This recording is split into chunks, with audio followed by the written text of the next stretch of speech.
Hello, good evening and welcome to Mission 2016. My name is Josephine Frempong. Tonight, we examine some of the implementation challenges of the Disability Act. Our first story, local government expert Dr. Eric Odro-Osai is worried that lack of effective coordination between the National Council on Persons with Disability and the local government ministry is hampering smooth disbursement of the Disability Fund. He says equitable disbursement of the fund is crucial to promoting inclusive development. The National Council of Persons with Disabilities was established under Act 715 of the Disability Act 2006. The Council, with the support of the Ministry of Local Government and Rural Development, is tasked to provide guidelines for the disbursement and monitoring of the 2% share of District Assembly Common Fund for persons with disability. However, some persons with disability say their peculiar needs are not being factored into the process formulation and implementation value chain. 39-year-old carpenter Walanyo Agboka is a resident of Ho in the Volta region. He was involved in an accident in 1996 which saw one of his legs amputated. He told the news team the incident affected his education and had to struggle to fend for himself until a good Samaritan supported him to learn carpentry. He now works on his own without supervision, but was unhappy he only received 300 cedis in 2013 from the District Assembly to support his work. Sometimes the Assembly treats us as if we are beggars, so I decided to work hard to fend for myself since I realized they can't assist me. 67-year-old physically challenged Joseph Agaji lives here in Takla, in the whole municipality, with his 20-year-old physically challenged son and wife. As the chairman of the Association of Disabled Persons in the community, he is unhappy the District Assembly has done little for the association. The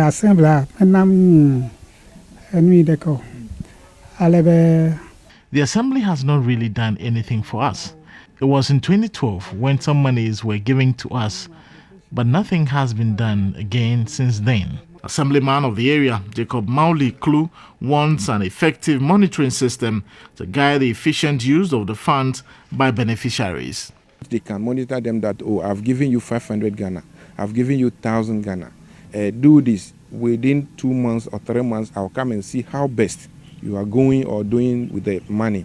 I think that one also can even motivate them to see, even if they are feeding from that one too, they can be able to doing something as time goes on. Governance expert Dr. Eric Odro-Osai says lack of coordination between the Ministry of Local Government and National Council for Persons with Disability has contributed to the challenges associated with the disbursement of the funds. Because the disability front at the local government level is also polarized or disjointed, they find it very difficult to deal with the assembly in a uniform manner.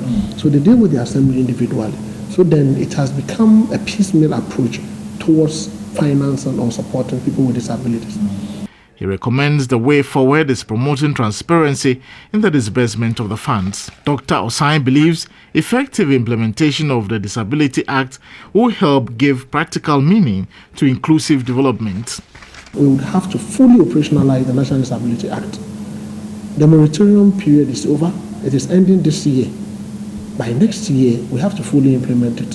For instance, the law requires that each and every vehicle, commercial vehicle, you should leave a space in the vehicle for a PWD, so that the PWD will not have to queue. They come in and you have, even if it is a front seat or the back seat, you leave 2 seats for them. The law requires that. To what extent have we complied with that? People struggle with them. If they go to any health facility, if you are visually impaired, if you are deaf and dumb, and you cannot walk properly, there should be aides there to support you. How many health facilities in Ghana do we have language interpreters? Do we have people who would guide those who are visually impaired? So, until stakeholders and duty bearers make issues of persons with disability a priority, institutions mandated to champion their cause will always hit a snag. Nana Kwekwedia for TV3 News. Well, we are still on the Disability Act, and the National Council on Persons with Disabilities says effective implementation of the Disability Act is crucial to promoting inclusive development and participation in elections. The National Council for Persons with Disabilities was established under Section 41 of the Persons with Disability Act, Act 751, to propose and develop policies and strategies to enable persons with disabilities in Ghana enter and participate in mainstream society. After 10 years of the passage of the Disability Act, the Acting Executive Secretary of the Council says the desire to promote a more inclusive society has not been smooth due to a number of challenges. In Ghana, we have a burden code regulation. In that, we don't have anything on accessibility. So what we are doing is that, together with our major stakeholders, we have developed the draft Ghana Standards on Accessibility Designs. Currently, as I speak to you, it is with the Ghana Standards Authority. They are still doing consultation with stakeholders to get their input. Then it will become the final Ghana Standards on Accessibility Design. That thing is very, very important because, for example, if it is not there, then how do you tell somebody that you have to build your house to make it accessible to persons with disability? That is one. Then how do you even do it? We're expecting that by the close of last year, the document would have been ready. Then this year would have been part of our building regulation. Previous reports by TV3 highlighted the fact that public facilities, including Parliament and the Ghana Law School, are not disability friendly. The flag bearer of the Convention's People Party, Ivan Greenstreet, laments the Flagstaff House, which is the seat of government, is not disability friendly. Occasions that I've been there, it doesn't have the kind of necessary accessible ramps that you'd expect a building of that nature, the highest office of the land, and a mighty structure which so many hundreds of millions of our money was spent to erect.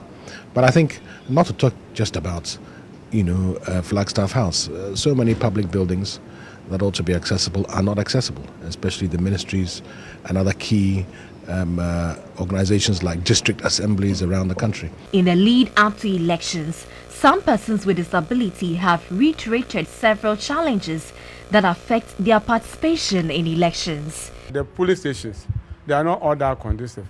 You are going to vote. Somewhere behind where they create where the ballot boxes are. Some will go and be looking at you the way you are going to vote. So the security is not all that secure. Their manifestos are not in Braille for me per se. I'm a visually impaired person. How do I read their manifesto to know what is in it? Someone will come to me, read it to me.